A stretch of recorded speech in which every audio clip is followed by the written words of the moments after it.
The armies from Massachusetts and New York would not engage the French, and they turned back. It was 2 years before the British could mount an offensive, but finally the British got a new prime minister, a man named William Pitt, and William Pitt was determined to win the war. He became the Secretary of State and the Prime Minister of England. He sent his army to the New World, and they had learned some lessons from Braddock, that in the colonial world you sometimes fight from behind rocks and behind trees and take cover. They began taking French forts. Eventually, they defeated the French at the Battle of Quebec. The general who did it was a general named James Wolfe. I'm not going to write his name down, but the other generals did not like Wolfe. And I want to say this, folk, about winning coaches. A lot of time winning coaches are not popular players. Like General Grant, who came later, James Wolfe was said to be insane. And had finally a bunch of generals went to the king and said, "Your Majesty, he's mad." That was he had hydrophobia, rabies. He said, "Okay, he's mad. I hope he'll bite the rest of you generals so that you too will become mad as he is." And the king left him in command. Well, General Wolfe went to Quebec, invaded Quebec. Unfortunately, General Wolfe was killed at the Battle of Quebec. And so was the French General Montcalm. And both men, we learned later, said the same thing. As Wolfe was dying, he said, "I die happy knowing that I have conquered a city." He knew he'd won a battle. Montcalm said, "I die happy knowing I will not live to see my city fall." Both men said the same thing independently of each other. This is not in your book, but this is used to be a famous story in American history. There was still some fighting, but all fighting in North America at this point was over with. There was fighting in the West Indies, in Cuba, in Europe and India. Finally, the war was ended. The Treaty of Paris. Now, folks, this has become confusing.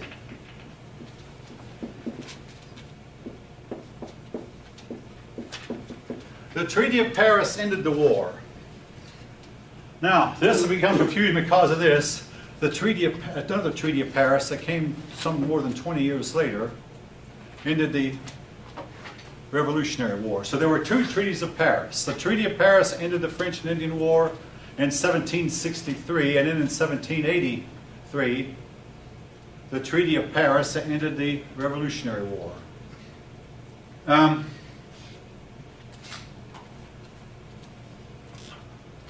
Now, the Treaty of Paris, all right, this is something colonials could not understand, but a colonial militia had taken a French fort at the cost of a whole lot of colonial lives. But then when the diplomats started negotiating, each side gave in a little bit, and the fort that the colonials had taken was given back to the French. This upset the colonials terribly. I mean, I can understand their point of view, but then I can also understand the diplomats. They had to, negotiation is a matter of give and take, bargaining. You can have this, you can have this. Now, the French lost a lot. The French lost all of Canada, but they were allowed to keep the land west of the Mississippi River.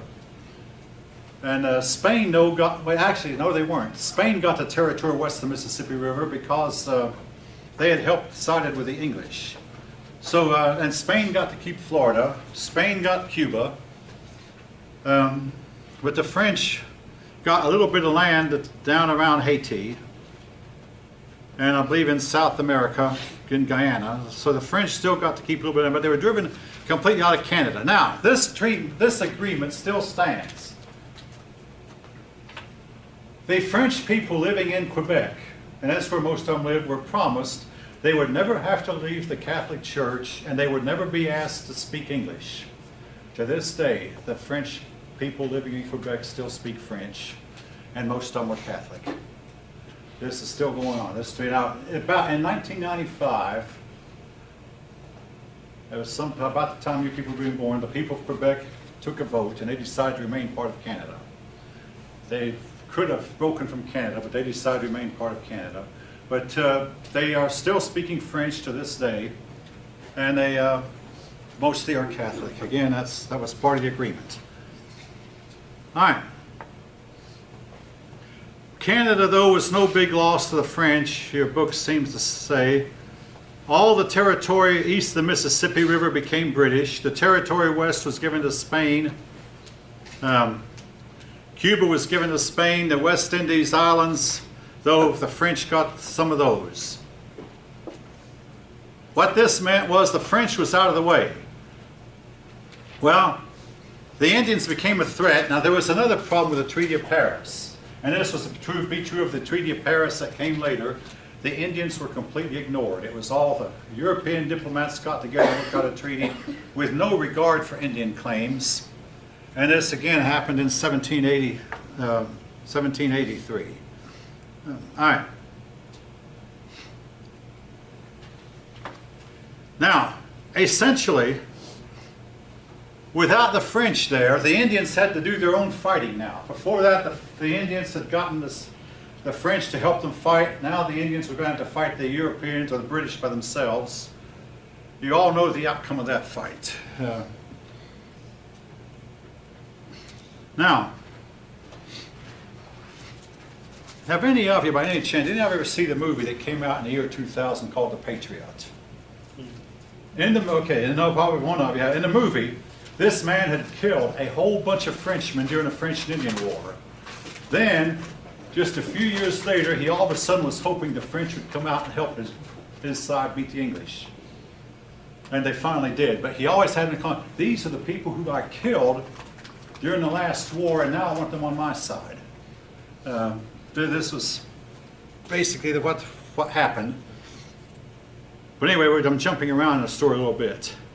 Now, the British were upset at the colonials because during the war, the British had passed a law, and this is what you do in wartime, that forbade the colonials to trade with the French.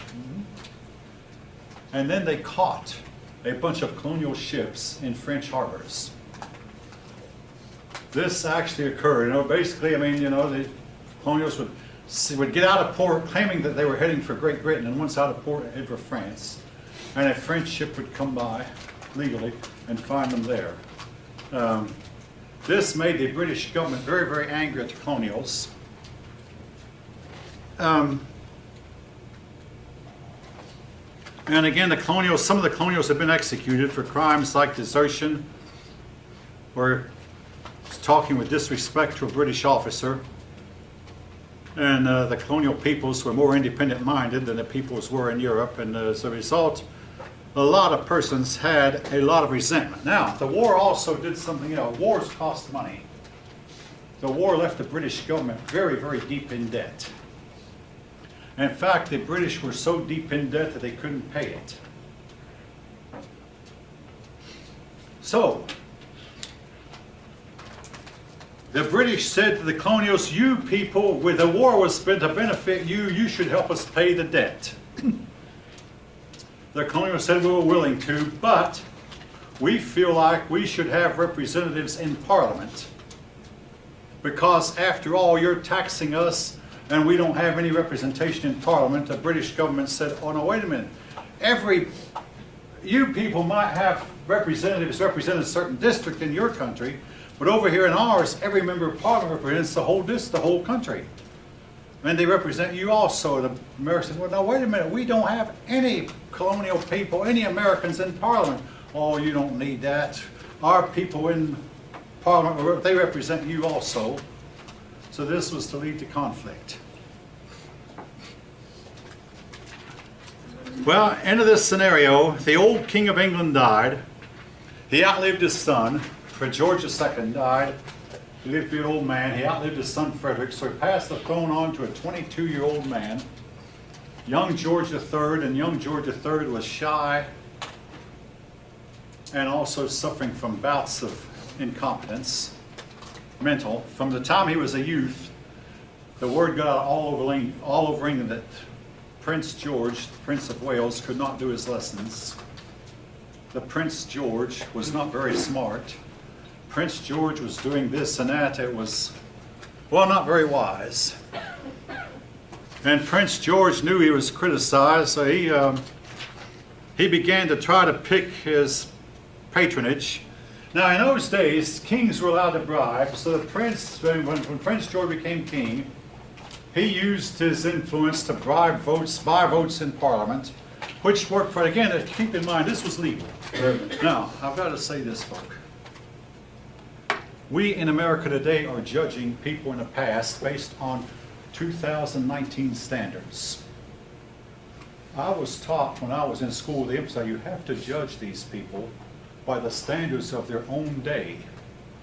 But we're judging men like Robert Lee for being a slave owner, and well, George Washington was too. And I had one young black woman tell me Lincoln was a racist. If you judge him by 2019 standards, he was a racist. But you have to judge these men by the standards of their own time period, folks. You have to.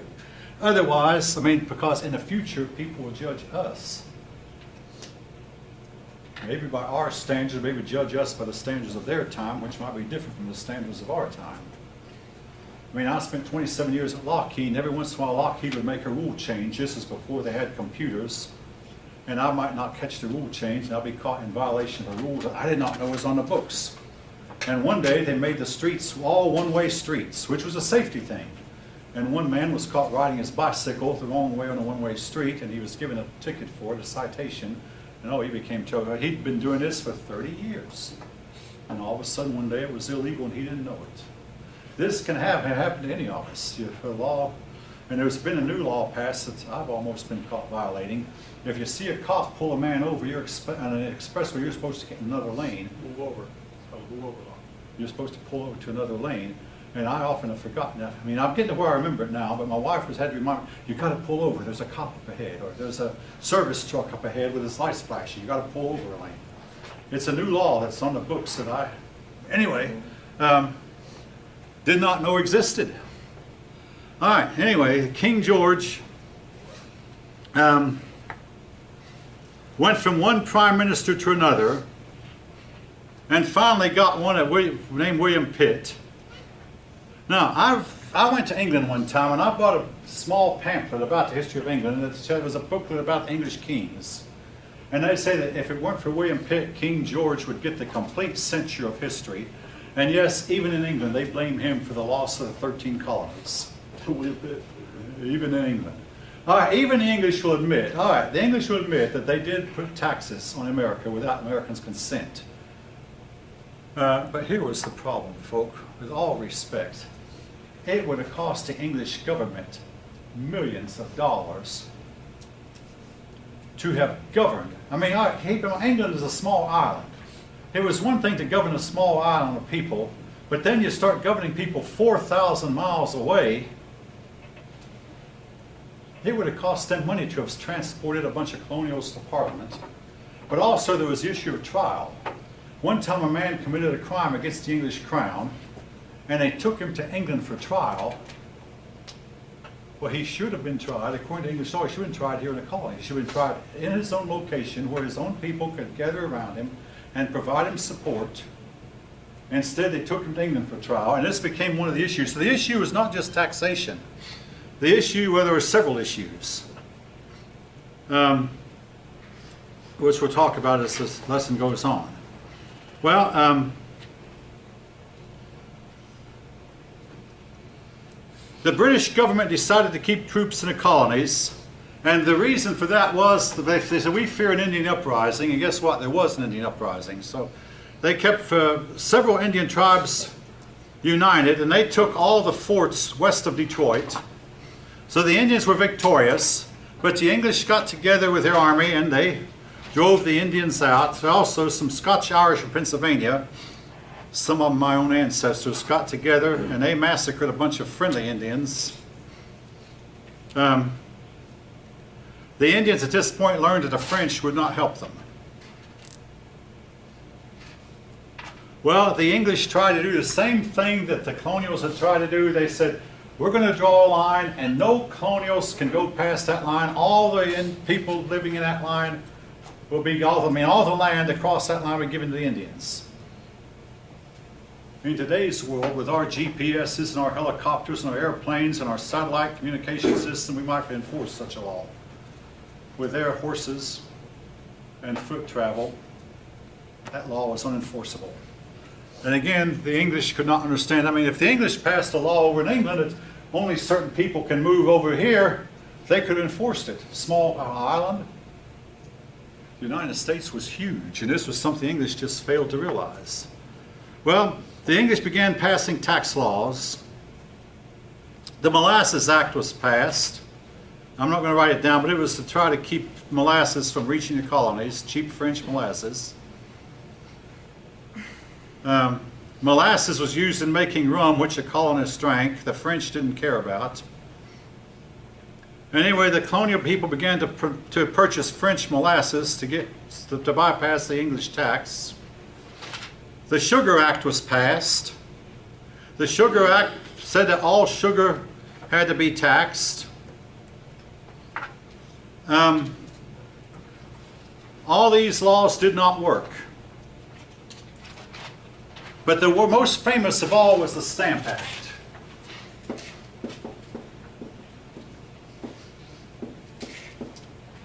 The Stamp Act said that all important papers had to have a stamp. Now, what do they consider important papers? Particularly marriage license and title deeds. So if you want to get married, you'd have to go to a government office, which we today you still do, but you get your marriage license. You get a stamp put on your marriage license. If you bought a piece of property, to get it to be legal, that piece of property had to have a stamp, a British stamp, attached to the title deed. The Stamp Act. You know, every important paper had to be stamped. Well, Governor Hutchinson warned the British government in advance, no, you can't do this. When the colonists heard about it, they said, hey, this is the first real direct tax they put on us, and we have no representative in Parliament. Now, folks, I want to state something that you should be aware of. The Revolutionary War was about the only revolution in history where that the people were trying to get the government to obey laws that had been on the books for hundreds of years.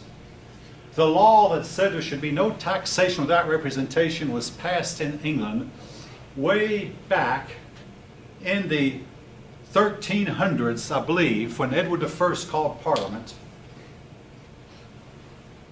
And King Charles I had tried to circumvent the law by imposing a tax without Parliament, and he had his head chopped off. They were trying to get the English crown to obey laws that had been on the books for hundreds and hundreds of years. The law that said that persons should be tried by a jury of their peers in their own local community, this law had been on a book for at least 500 or 600 years in England, which made it illegal for them to transport a person across the ocean and try him where nobody knew him and execute him.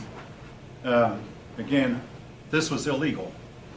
But again, to enforce these laws by the letter would have taken more money than the British had. The solution might have been, number one solution was to transport a bunch of colonials to Parliament, which the British were loath to do. The other solution was to say to the colonials, you form your own Parliament, which they do today. Today, Canada has its Parliament, Australia has a Parliament.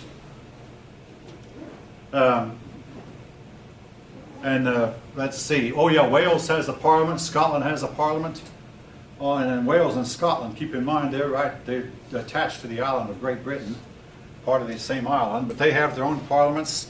No, that would have been the solution, really. Just let the colonials form their own Parliament, or let each of the colonies form their own Parliament, and that would have been perhaps a solution. Nevertheless, that did not happen.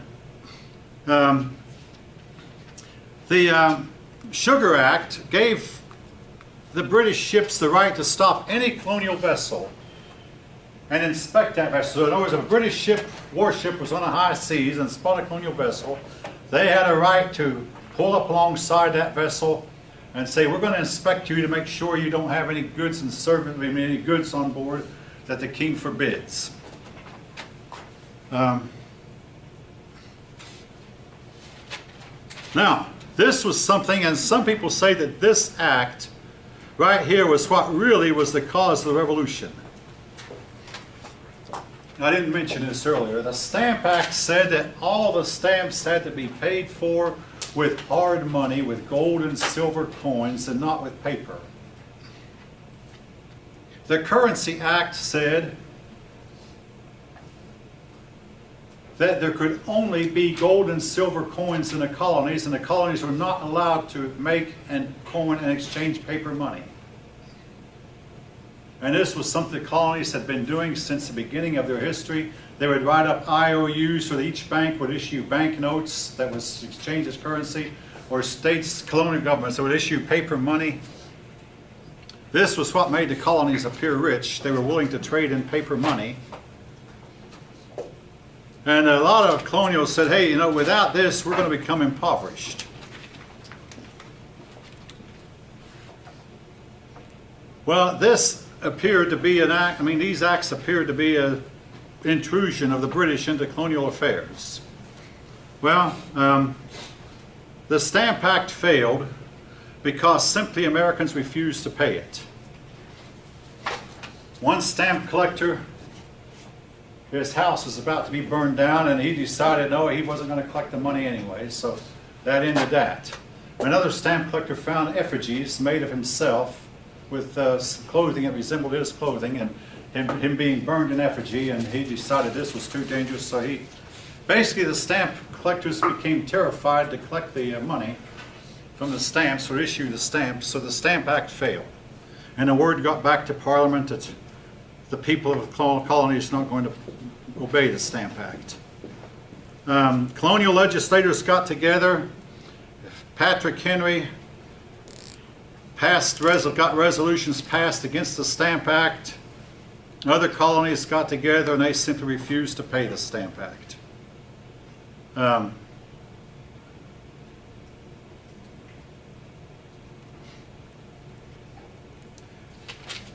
Governor Thomas Hutchinson's home at this point was virtually destroyed. Only a few walls were left standing. And the governor resigned as judge, but he continued to be a lieutenant governor. He was later governor still, but he resigned as judge. Stamp distributors resigned in droves. The Stamp Act collected no money for the crown. So the people of the colonies sent petitions to the king against the Stamp Act. Parliament was forced to repeal the Stamp Act.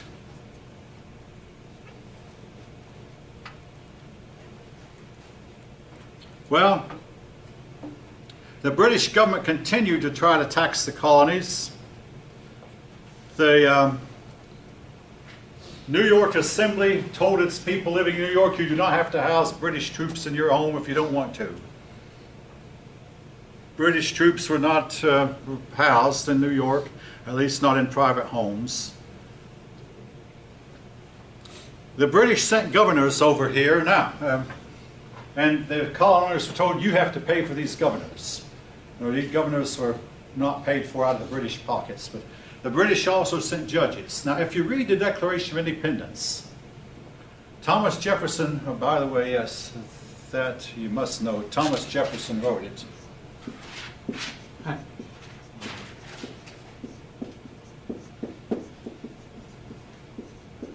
Folk, I learned this when I was 9 years old. I'm surprised how many college students do not know that Thomas Jefferson wrote the Declaration of Independence. But in the Declaration, he said he has sent governors on over us without our consent. He has sent judges to rule over us without. He has forced us to pay for his governors and his judges out of our own pockets without our consent. He has imposed taxes without our consent. He has taken our people to England to be tried without a jury of their peers. On and on. Several grievances, of which taxation actually was like number 19 on the list. He has quartered troops from his army in our private homes without the consent of the owner, etc. and etc. Now, who was the king? George III. Oh yeah, well, I'm glad you asked that. The king's name was George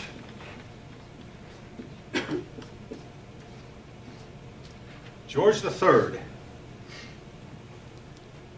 Well, a group of people formed together. Among them were the committees of correspondence.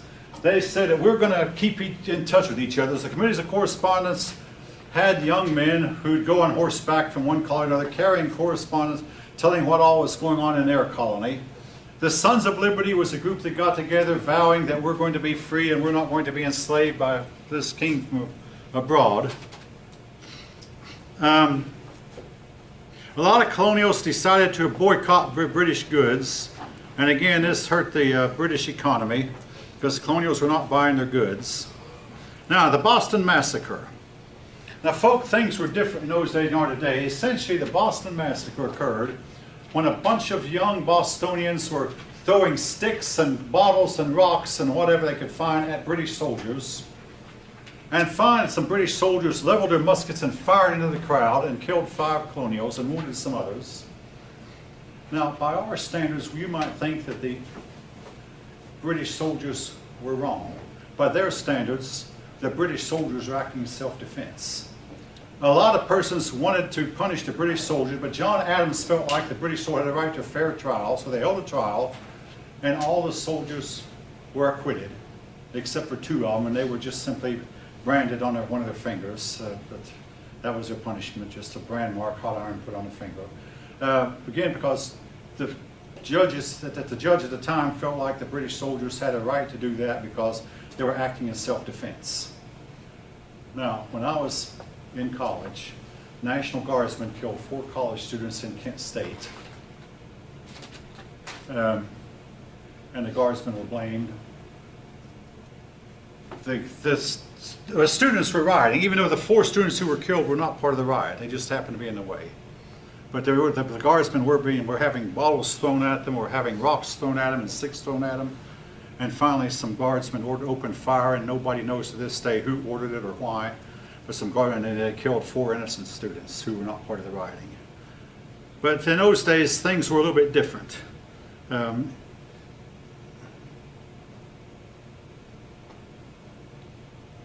Anyway, this is called the Boston Massacre. The Boston Tea Party.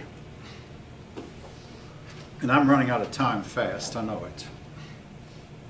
Essentially, the British government finally got rid of all taxes except for one little tax on tea. The colonials said, well, we're not going to pay the tea tax.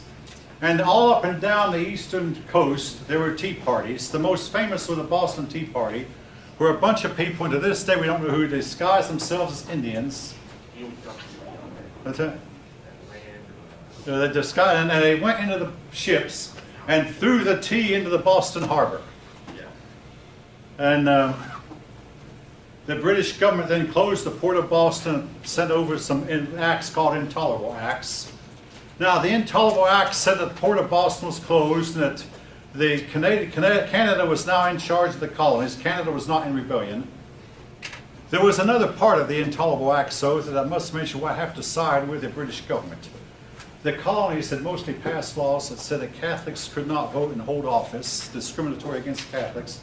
The British government said that these laws were unconstitutional, well, I wanted to say unconstitutional, but these laws were against British law, which was true. But the colonials said, this is intolerable, we're not going to allow Catholics. Again, I have to side with the British government on this issue. Nevertheless, it led to rebellion anyway because the colonials were not willing to allow Catholics to hold office, and in most cases to serve on juries or to vote. Now, there were some exceptions, but largely they were not.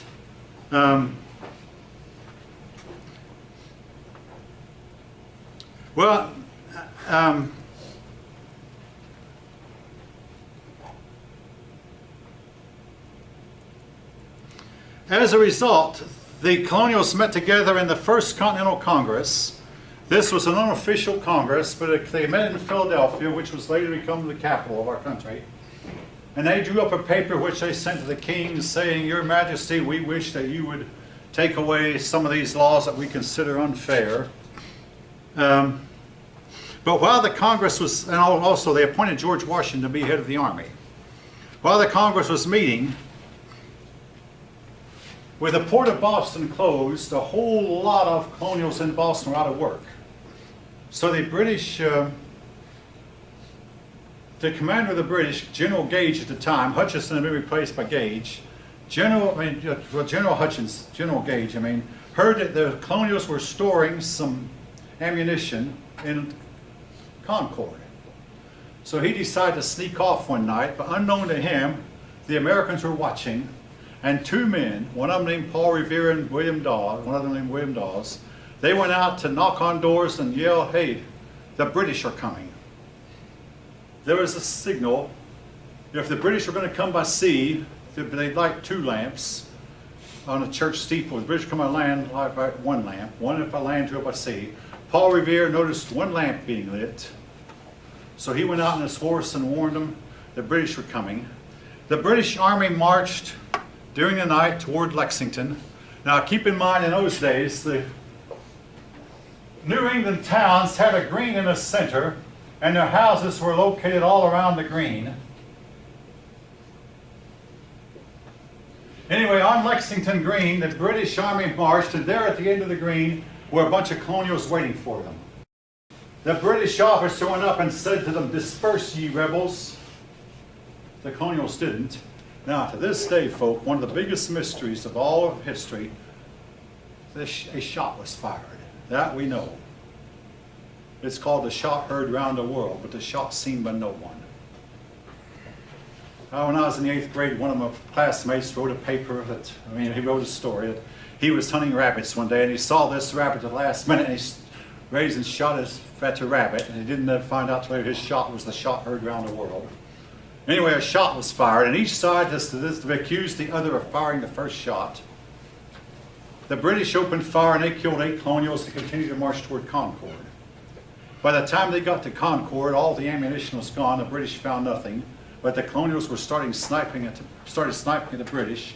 The British began to march back to Boston, and they started marching at first, and they started trotting, then they started running at full speed, running for dear life, because they were being sniped at from behind every rock, every fence, every tree, every building, sniped at and running pell-mell. But the British Army, what was left of it, finally got back to Boston. This was the beginning of the American Revolutionary War. The first battles occurred at Lexington and Concord. It was called the Battle of Lexington and Concord. A few days later, another battle occurred called the Battle of Bunker Hill, where the British, it was actually fought on Breed's Hill.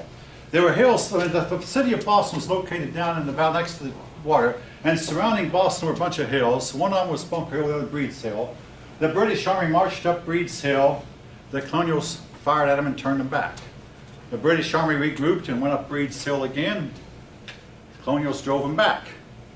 But by this time, the colonials were out of ammunition. The British Army marched up the 3rd time and dislodged the colonials who had to run because they had no ammo. But everybody in the colonies was happy. They said, "Hey, we've proven the British can be whipped by a colonial army." But this was the beginning. George Washington had not arrived yet. He was on his way. Shortly after the Battle of Bunker Hill, George Washington arrived to take over. And the war had begun. The date was 1775. April 19th is one of my sister's birthdays, but don't worry about it. But anyway, the Revolutionary War began in 1775, and it was to go on until 1781. 6 years, and that's what